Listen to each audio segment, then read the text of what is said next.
That's for Monday and Tuesday, so I'm free both days. Are we gonna have fun tonight? Oh, yeah. Oh, yeah. Jerry Lee Lewis.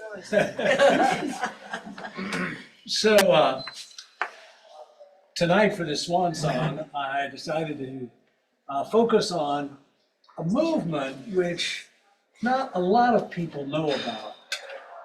People who go to seminary, Episcopal seminaries, learn about it. But it is a movement that had a tremendous impact on the way that we worship, the way that we theologize, the way that we really perceive what the church is and what the church is about. It is called the Oxford Movement, and it was influential. It was really founded and lived its life in England, but then it got translated across the Atlantic and it came to America. So the title of this is The Oxford Movement in England and America, Politics, Theology, and Culture.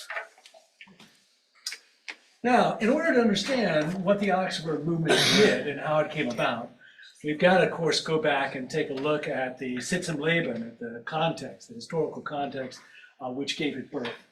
And so that's really the late 18th, early 19th century. Now, you'll remember that since the Glorious Revolution, the church in England had enjoyed a relatively stable period of peace in which it served the country. The Tory party prayer is often used as sort of an adage about what the church looked like, and what that means is that, of course, the Church of England was subject to the control of the monarch and parliament. It was a state church. So the church had no real independence as far as doctrine is concerned, as far as liturgy is concerned, outside of parliament. Parliament really determined in a very important way the church's understanding of itself. It was a state church.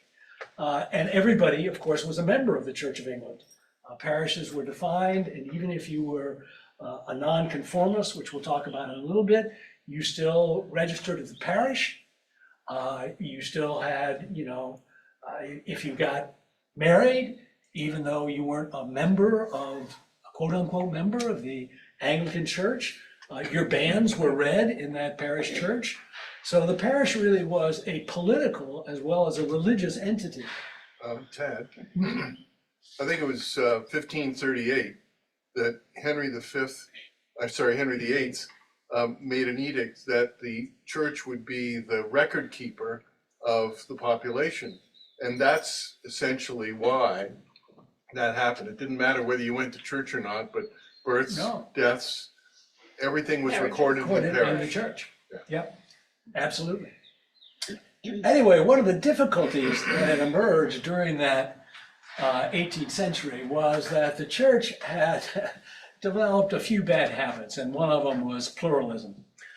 So there were, at that particular time, at the beginning of the 19th century, there were 12,200 preferments in the Anglican Church. That means jobs, okay? Parishes. Well, not parishes. You could have more than one preferment in a parish, but they were sort of funded positions within the church. So you could have one in a parish, but you could also have any number in a cathedral. You could have any number in a larger parish as well. How could they afford that? Well, we'll get to that. So of those 12,200 preferments in the Anglican Church, 3,853 of the clergy there held one preferment. In other words, they had one job. And they were receiving the income from that particular preferment. Each one of those preferments generated its own income. Okay. Now, 3,304 clergy held two preferments. 370 held 3, 75 held 4, 59 held 5 or more. So what would often happen is that a clergy person would take on several different preferments, taking the incomes. And then after they'd gotten the income from that preferment, they would hire a curate. They would hire some, less distinguished clergy person just out of university to serve that parish and do the liturgy and take care of the basic pastoral needs. And they'd simply take in the income and then pay out a pittance of And let's that. be clear, it's a clergyman. Yes, it's clergyman. I don't know if we need to make that point. So, abuse and uncertainty. Well, of course, at the end of the 18th century, you had both the American and the French revolutions, and I don't want to spend a lot of time with those unless you have questions, but of course, those events create an enormous amount of fear and anxiety within the British government and within the church. You know, things had been going on pretty well. This union between the church and the state was operating, as far as the people in power were concerned, it was operating relatively well. And they were benefiting from it financially. Whether the population was receiving all the benefits they deserved, that could be questionable. And of course, differed from church to church and diocese to diocese. But the church began to get uneasy and anxious, as did the body politic, during these revolutions. And of course, there was Irish immigration, which was increasing with the Industrial Revolution. So the landscape was changing. There was a lot more anxiety about the potential of revolution and working folks rising up. And there, of course, were a lot more working folks who were coming over from Ireland, and they were not members of the church. They were Roman Catholic. Now, what was happening in that picture? Oh, that's just one I found. It's called a priest-ridden village. Are they And it's just a driving? village where all the clergy people are sort of riding the parishioners. So there were many low-paying benefices that were controlled by the crown. In other words, they held the purse strings. And so they had 550.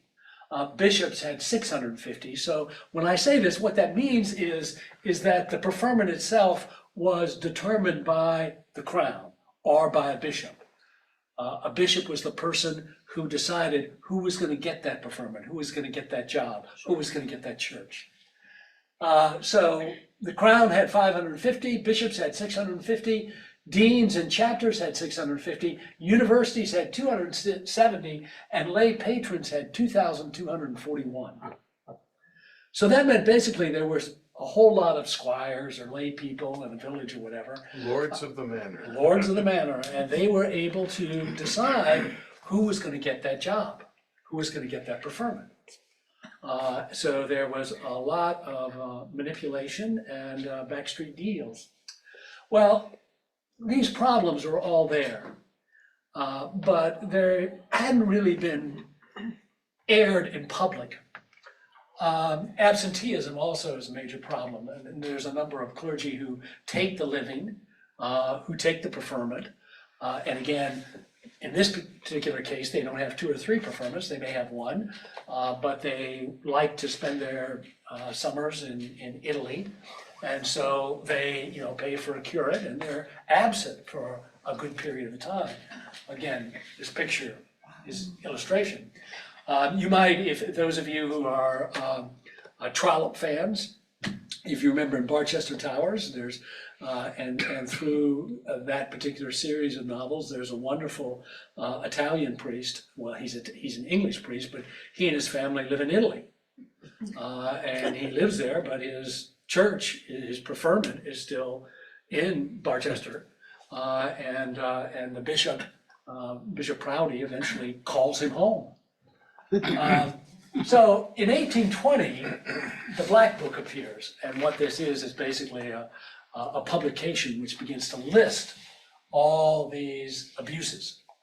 And then in 1831, the extraordinary Black Book appears, and it sells 50,000 copies, which is a lot of copies. So people are beginning to wise up to the fact that there is a lot of abuse in the Church of England. Now we come to the real political crisis. Now, one historian, I'm just gonna read this to you because I like this. This is one historian's analysis. For long, the church had been looked on by the majority of its members as little more than a department of state, the religious aspect of the national life. Gradually, people were beginning to realize that this was not enough, that the church was a divine institution coming down from Christ himself, that its authority was not given by the state, but had been handed down from generation to generation through the apostolic succession. And that is going to be the basis of the Oxford movement. But what brings on the Oxford movement? Well, there are certain things that happen that really make this wedding between church and state very, very difficult and untenable and volatile. First of all, in 1828, Parliament repeals the Test and Corporation Act. These acts were passed in 1661 and 1673, and they basically said that nonconformist, Baptist, Quakers, Methodist, Presbyterians could not hold public office and could not serve in the military. And those acts were repealed in 1828. And then in 1829, the big one, emancipation of Roman Catholics from civil disabilities. Same thing, but now Roman Catholics can hold political office and serve in the military. Archbishop Wiseman once referred to that act as the English Catholic Church emerging from the catacombs. And then, of course, well, let me dwell on this for a second because I want you to understand what this means. So we have this wedding of the church and the state, so that Parliament is basically in charge of the church, its structure, its authority, its liturgy. Officially in England, the official prayer book of England is still 1662. All right? It's never been changed, although if you go into any English church, you'll find up-to-date liturgies and new prayer books. But Parliament has never passed a revision for the prayer book, so they still officially at 1662. So all of a sudden, now think about this, you've got the body which is determining church policy, ecclesiastical policy, and politics is now going to have in its number Roman Catholics. You're not shivering enough. This is incredible. And then in addition to that, they go on to pass the first Reform Bill, which increased suffrage, and it was rejected by the Lords when it was first read. And in the Lords, there were 21 bishops. So all of a sudden, anti-episcopal riots ensue, and finally the Reform Bill is passed in June of 1832. Ted, who names bishops? The crown. The crown makes the bishop. The crown makes the bishop. Yeah, they're not elected, they're appointed. They're appointed. Still do. And the story is that the king now, but the queen in most days was the Archbishop of Canterbury would go with two names. And he would give her the two names because she's got to make a choice, right? I mean, she's still the monarch, so there's got to be, she's the one who's doing it. But she always knew she had to take the first one. It was a play deck. Ted, it's Yeah. not so much that she's the monarch, she's the defender of the faith. Faith, well, but who gave her that title? The Pope. Yes. I wouldn't be shaking that one around a lot. No, but it's on the coinage. Yeah, no, I know. And the monarch certainly is the head of the church, but as we'll see, it's a very dubious relationship. Mhm. So now, in the midst of all this chaos, there is this thing that comes up, the Irish Church Temporalities Bill, which comes up in August 1833. Now, this hopefully will illustrate the tension that I'm talking to you about. So, England owned Ireland, okay, and had taken it over, and they had established in Ireland the Church of England, Anglican churches, so that Ireland was divided up. There were some, I think, let me just remind myself here, there were, I said it up here. It says 20 up there. 10 of 20 dioceses. There were 20 Irish Anglican dioceses. And each diocese had a bishop. There were Anglican churches built. There were clergy that were, sent over to take those preferments, and they usually were quite good preferments. And, nobody went to those churches. They were empty because Ireland is Roman Catholic. And the Roman Catholic churches were still there. And the Roman Catholic clergy was still there. And culturally, that's where everybody went. So these preferments that were made, they were just sort of golden eggs that people went over, and they got this money for going over there, but there really wasn't that much work to do. And so the Parliament looks at this and they said, this is ridiculous. What are we doing? Why are we supporting this church in Ireland when the Irish don't want it? So we need to do something about it. So they decided they would pass a bill, which was the suppression of the Irish church. They were going to abolish, they were archbishops. There were 4 archbishops in Ireland, and they were going to abolish 2 of those. They were going to abolish 8 bishoprics. They were going to reduce revenues in 2 of the wealthiest dioceses.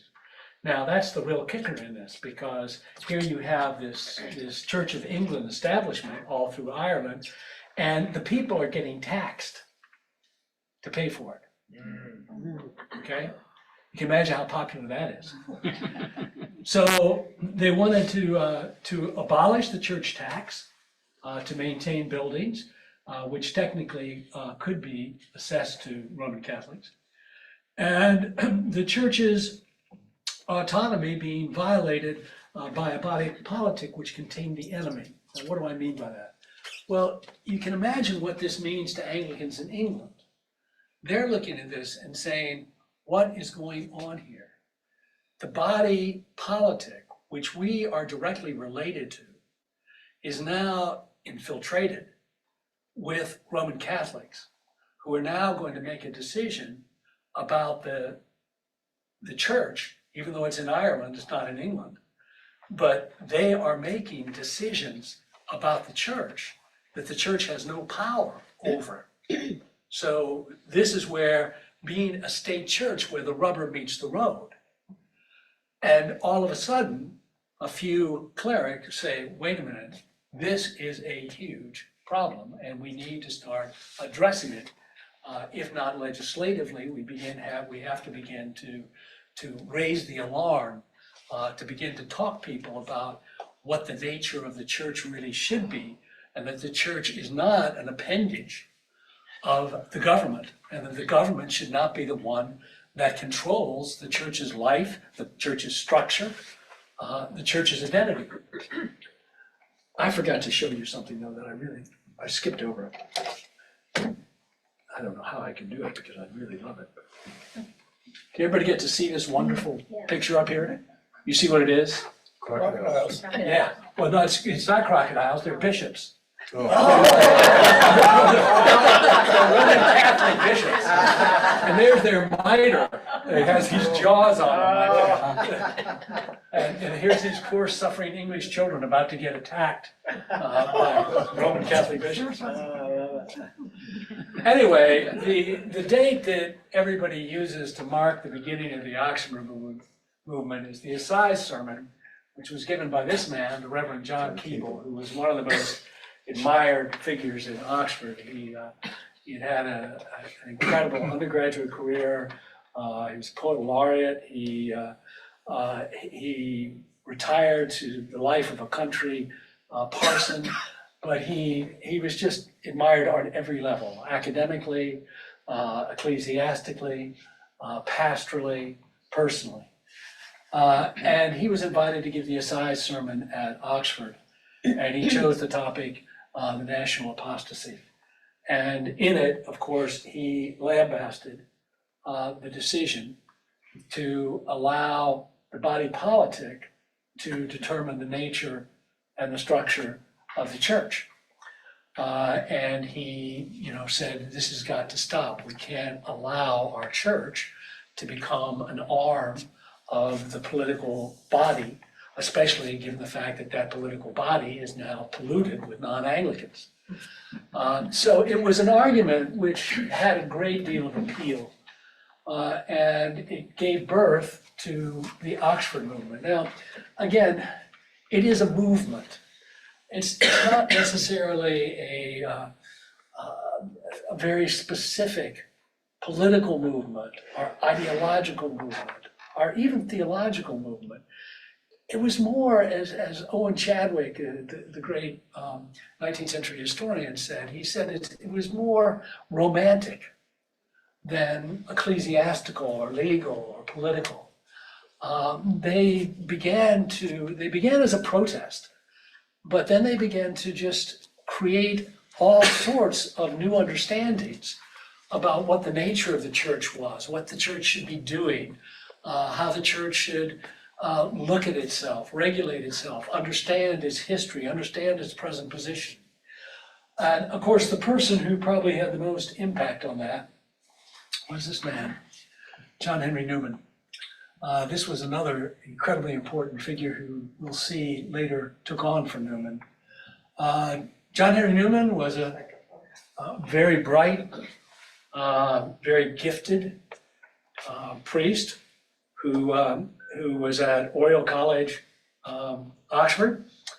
He had a very sterling academic career, and he was hired as a fellow, very popular.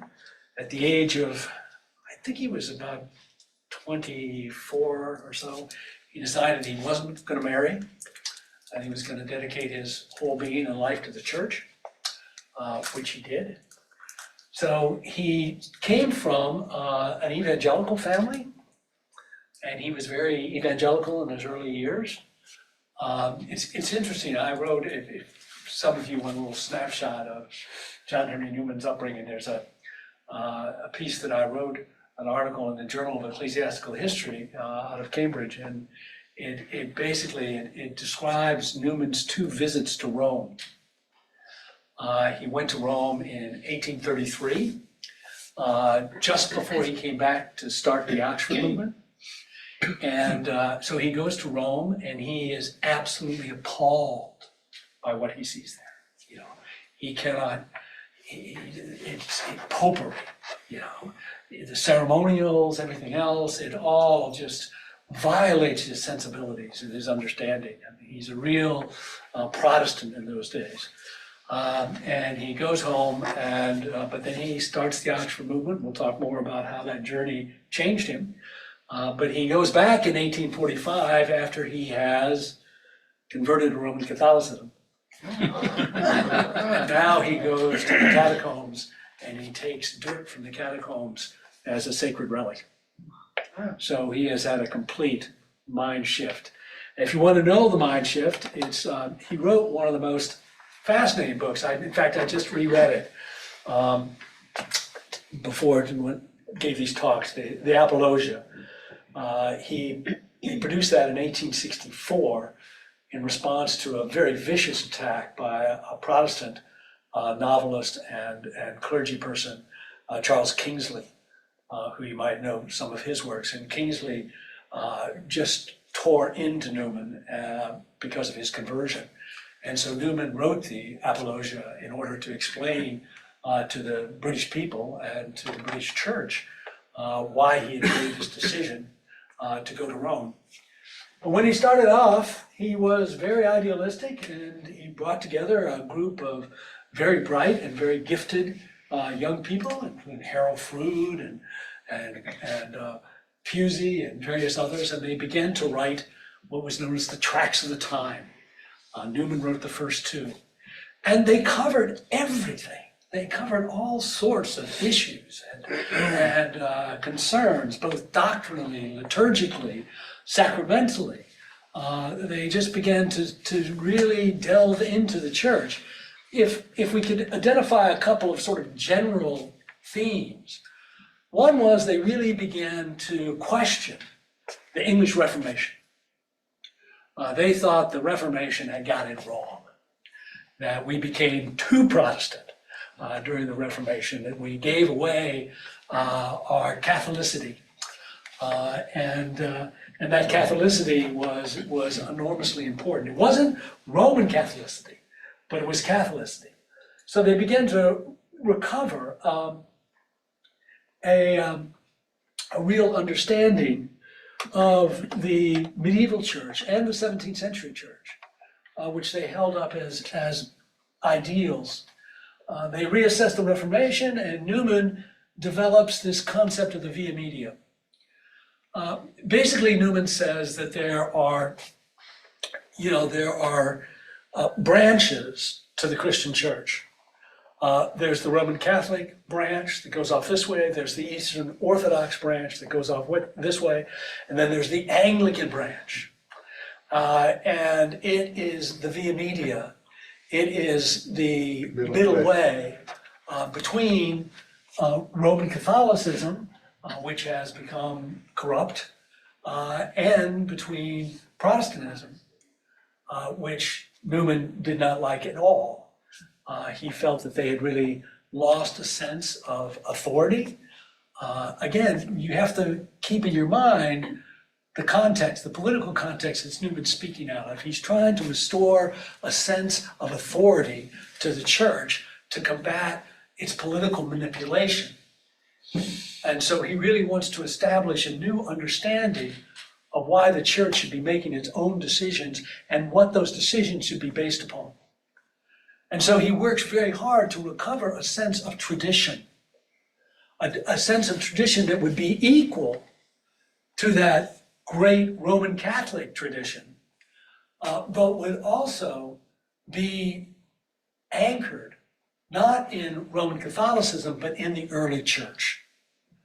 The early church was Newman's great vision for how church's doctrine, liturgy should be structured. So Newman develops the via media, reassessment of the Reformation. Newman, he believes that Keble is the leader, but in truth, he is the one who's driving the boat.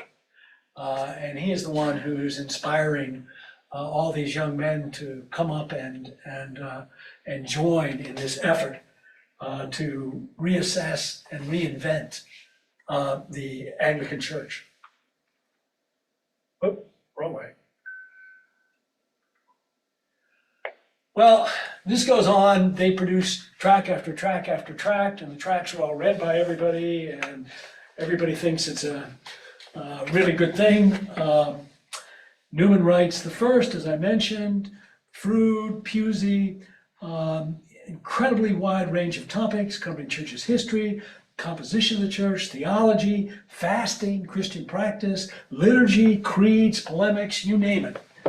But in tract 90, and the 25th January, 1841, Newman comes up with a tract that is incredibly controversial. Goes off the rails. Well, one could say that, but he defends himself fairly interestingly in that area. But he tried to argue the 39 articles were promulgated by the Elizabethan Church in 1571. Were not directed, he wants to argue they're not directed at specific abuses in the Roman Catholic Church, but were written against more general abuses and popular errors in the general church and religious environment. Okay, what does that all mean? Well, if you're getting a little bored in church, all right, get your prayer book out.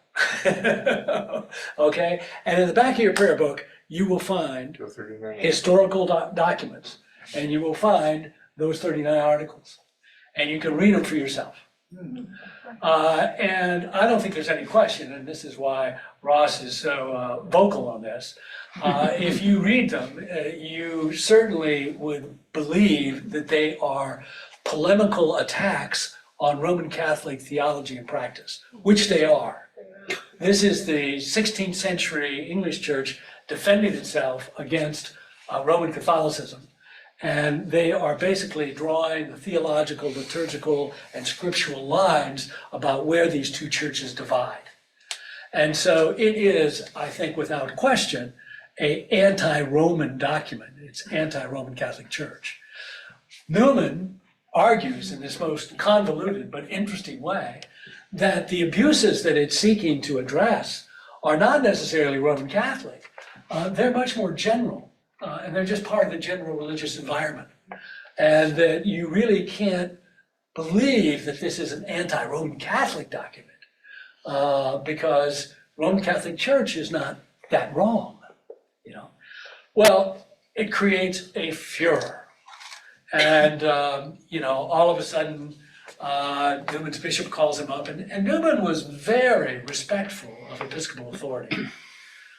So the bishop said, cease and desist, stop publishing the tracts, don't talk anymore about tract 90, and he acquiesces, he agrees, and he retreats. He had been the minister at St. Mary's in Oxford, where he had an incredible reputation as a preacher. But he had also had another preferment, which was out in a little village called Littlemore, and there he retired to Littlemore. We had a church and a rectory. And he had attracted a number of young undergraduates who went out there of like mind, and they began creating, some people call it a quasi-monastic community, but I don't think it really was that. At least Newman says it certainly wasn't. But they're saying their prayers regularly. And Newman retreats out there, and he stays, and he does some writing, and he does some studying. But then in 1845, where is it? And Newman Goes back. popes. Okay, so after retiring stages from his Anglican duties, he gave up St. Mary's in 1843, he gave up Littlemore in 1844, and he was received in the Roman Catholic Church in 1845. And it was a scandal. Blew everything right out of the water. And he was followed and preceded by a string of young converts from the Anglican Church who went over to Rome. And of course, Rome is just beginning to flex its muscles. You know, after the Bill of 1829, they can now begin to build churches. It used to be, there were certain, I know when I lived in Philadelphia, it was very interesting, because Philadelphia, of course, the major church buildings before the Revolution were built there under British law. So that in British law, we had a wonderful, my church was built in 1761, and just down the alleyway, there was the Jesuit church, and the good father there was a very good friend of mine, Jim Casciate. And there, though, you had to walk down the street and you had to go through a courtyard. And then you had to go through the courtyard and up the steps and then through an unassuming door, and then you were in the church. And the reason for that were the penal laws of England, which said that a Roman Catholic church could not build a facade with a tower on it looking anything like a church on the street. Supposedly Roman Catholic clergy were not allowed to wear cassocks in the street. There were lots of laws that inhibited an open display of Roman Catholicism. And those things are being swept aside now after the emancipation. After Newman popes, Pusey now becomes the de facto leader of the movement. And it continues, although now under notable political and ecclesiastical suspicion and under evangelical ire. But it continues its liturgical and its social agendas. It continues to try to promote its new understanding of devotion, of liturgy, of service, And under Pusey's directions, there's some wonderful outreach that occurs inspired by the Oxford movement. Now, we're gonna strip your gears a little bit because we're gonna jump over the Atlantic. And we're gonna find this fascinating character, John Henry Hobart. John Henry Hobart, mentioned here, his father died when he was 1 year old, and he finds a surrogate in our friend, William White, the Bishop of Pennsylvania, who you remember. White baptizes him, confirms him, and he ordains him deacon and priest in 1798. Well, this man is prolific. He writes, he organizes the Episcopal Tract Society in 1810, which deals with doctrinal teaching. It does not deal with polemics. Now, some people have argued that that might have been part of the inspiration for the Oxford Movement tracts. I don't think it was, but it was very interesting that they occurred in such a similar time frame.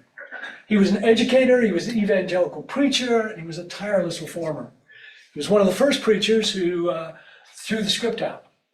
He, at this period, you have to remember, we talked a little bit about this when we were dealing with Philadelphia, and we were dealing with the emergence of the Protestant Episcopal Church of the United States of America. But the church was devastated after the Revolutionary War. Even in a place like Philadelphia, where it had not been identified necessarily with the Tories, it had really had the wind knocked out of its sails, and it was floundering a little bit. And one of the reasons it was floundering is because the evangelicals were really coming on strong, and there were lots of evangelical movements that were sweeping across the country, and they were emotional and they were filled with verve and fervor, and so they were making a real imprint.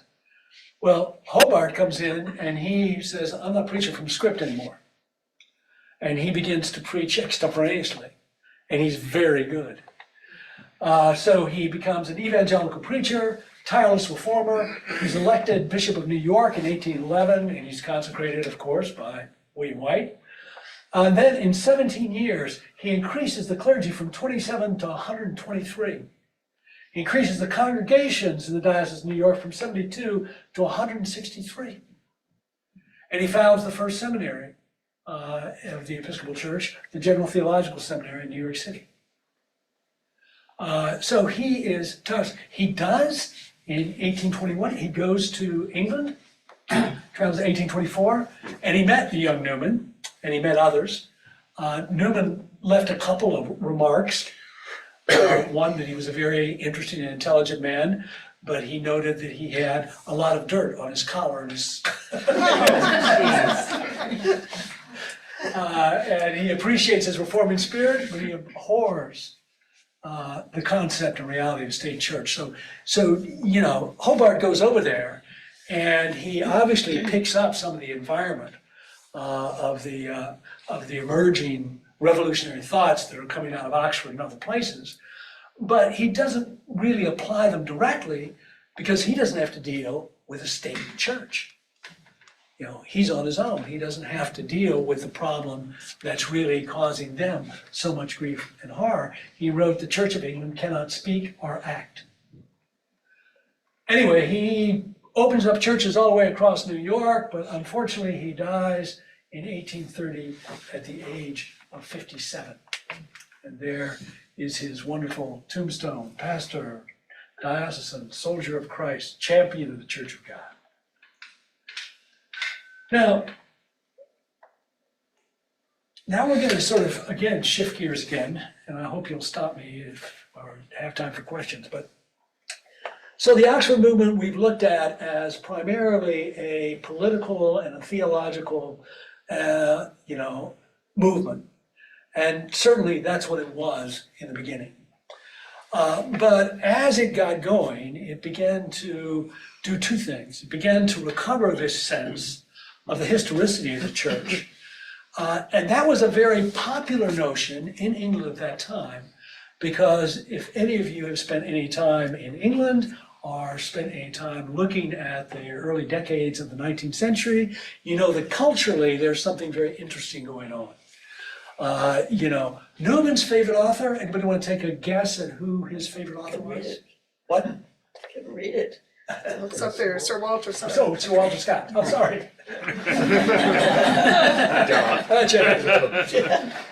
Don't remember my own study. Anyway, he loved it, and of course, Sir Walter Scott is an icon, and he is enormously influential. And the British are rediscovering Gothic architecture. Right and left, they're beginning to understand this old style, and it speaks to them in a whole new language, which interestingly enough, relates very easily and very effectively with the Oxford movement. Because the Oxford movement is talking about this recovery of the church's heritage. And here, all of a sudden, instead of that sterile, whitewashed, didactic church building, remember we saw one last time at my old parish, St. Peter's, box pews, pulpit, sermons for 2 hours. Is there any mystery there? I don't think so. So all of a sudden now, we're starting to deal with environments that have mystery about them, that have movement. And the liturgy begins to be understood now as something that has its own identity. It's not just something a communion service we do twice a year on Christmas and Easter. And the rest of the time we have morning prayer with sermon. There's a recovery of the understanding of the Eucharist. There's an understanding of altars. One of the driving forces in this is the Cambridge-Camden Society, which was not a theological movement, but it certainly had a lot of interaction with the Oxford movement and the advocates of the Oxford movement. And they began to promote the Catholicity of medieval English art and ecclesiology.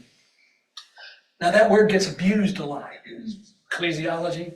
So let's make sure we understand exactly what it is. Ecclesiology refers to the church furnishings, all right? It's what we do on the inside of the church. Lots of people use it to describe all sorts of things right now, but that technically is what it means. So churches are now being built, and they're being built like crazy in the 19th century, and they're being built in the Gothic style. There was a great stone altar controversy. You might remember when we looked at St. Peter's Church in Philadelphia, I showed you there was just a Chippendale table that was the altar, and that was true.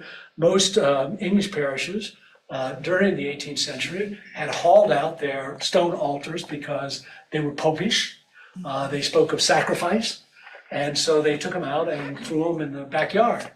Well, now through the work of the Cambridge-Camden Society, there's a very famous church in Cambridge called the Round Church. And it was an old medieval church, and they'd thrown their stone altar out in the backyard, and the Cambridge-Camden Society put it back. And it was a great controversy, created a great deal of brouhaha between the evangelicals and the Catholics. So anyway, this is going on. There's this recovery of mystery and Gothicism, and it jumps the Atlantic. This church is one of my favorite in all the United States. It's where I started my ministry, actually. It's Christ Church, New Haven. And it was the vision of Henry Vaughan, who was one of the most famous neo-Gothic architects in the United States. He did this, he started the National Cathedral. If you've ever been to the National Cathedral and you go down to the crypt, that's the only part he got done, but he died before they finished it. But it's a beautiful crypt, and he's a masterful architect. He did the chapel at St. Paul's School. Anyway, one of the things that they're recovering though is this sense of liturgical movement, and how the liturgy is not something just to be read or seen, it's something to be experienced through movement. So at Christ Church, Vaughan did everything. He supervised all the carvings, he supervised all the windows that were done by Kemp, he did the baptismal font, he did the reredos, he did everything.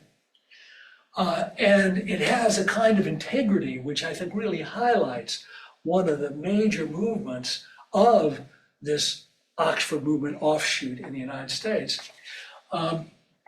First thing that you should notice is there are cathedral chairs. Christ Church was one of the first churches in the United States to do away with pew rents. So that was part of the movement within the States of what we call Anglo-Catholicity. That they were freeing the people from pew rents, and everybody came, you gave voluntarily, but you did not have to pay to sit down. And everybody had the same sort of seat. But the most spectacular thing about this building is again, how it works in movement. When you walk in, the main entrance, and I'm sorry I don't have a picture of it, but it's back here. So there are two entrances, side entrances. And when you walk in the side entrance, right at the end of this aisle, at the very heart, is the font. Big stone font with a towering font cover, okay? And so what is that? Well, as you come to the church, the Christian life starts with baptism. So the first thing you do when you walk in that church, you're reminded of your baptism. Then if you go down the aisle to get to the high altar, you go across in mosaic on the floor the 7 cardinal virtues, ending at the crossing just before the rood screen with caritas, with love. Now, as you're walking down this way, all you can see is the major view is that cross, the rood, with Mary and John on both sides. And in it, of course, Christ is suspended in agony on the cross, right? So that captures your visual experience. Now, you're walking up to communion, all right? And so you're seeing that as you walk up through there.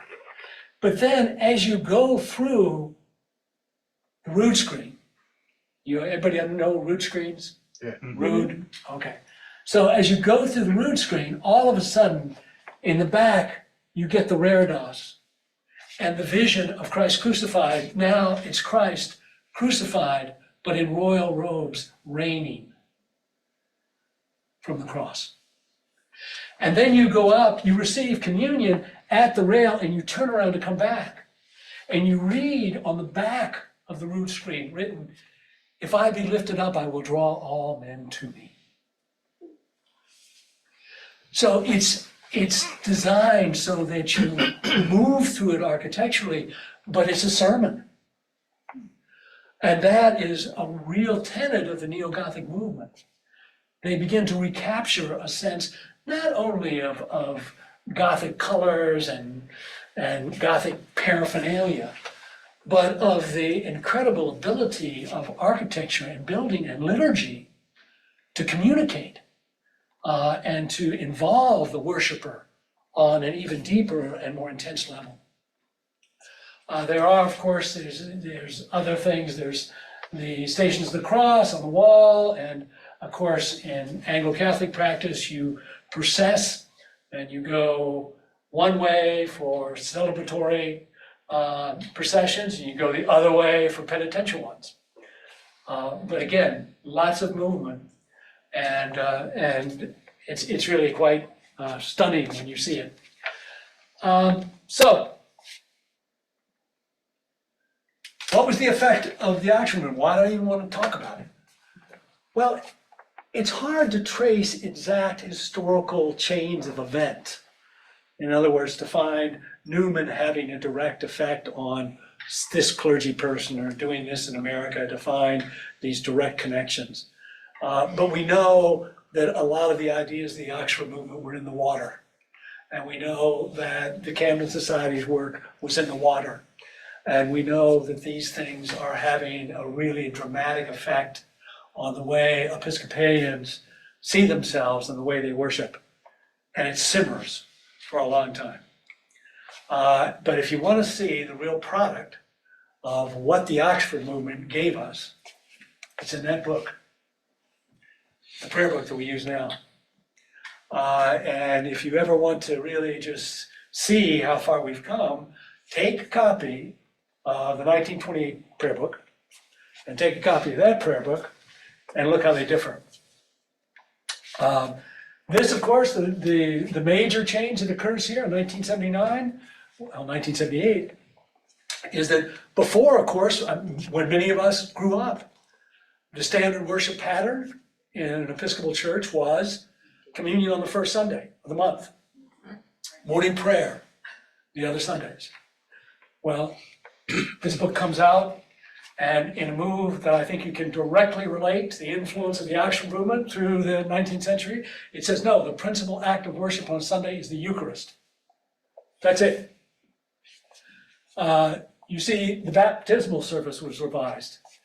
If you ever want to see how far we've come, read the baptismal service from the 1928 prayer book and then read the one that we've got.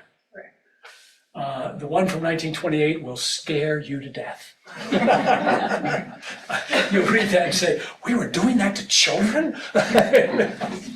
But the one, I knew the man who wrote the baptismal service, and it's a gem. It's a wonderful, wonderful liturgy. We have here a reconciliation of a penitent. We have confession in our prayer book. And the articles of religion in the 1928 prayer book, they were still authoritative and they were in there. And they were to be read intently. Now they are related to the back to historical documents. But the prayer book is, I think, and other scholars have argued this isn't my idea, but is really a witness to so many of the ideas and understandings that were fostered and promoted and ultimately promulgated by the Oxford movement. That really, in a funny way, it's got Newman stamped all over it. Okay, last thing, let's see. Farewell.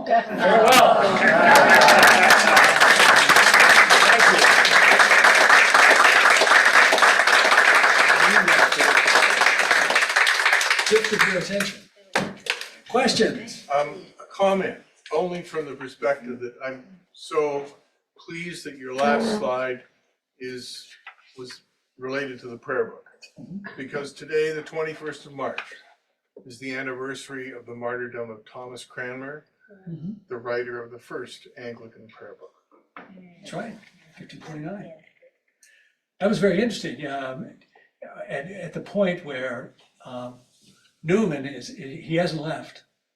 This is like 1842, and they're taking up a collection at Oxford for what you can still see there, which is the Martyrs Memorial, and it's Thomas Cranmer and Nicholas Ridley and Hugh Latimer, the three bishops who were burned during the Marian Bloody Mary. Yeah.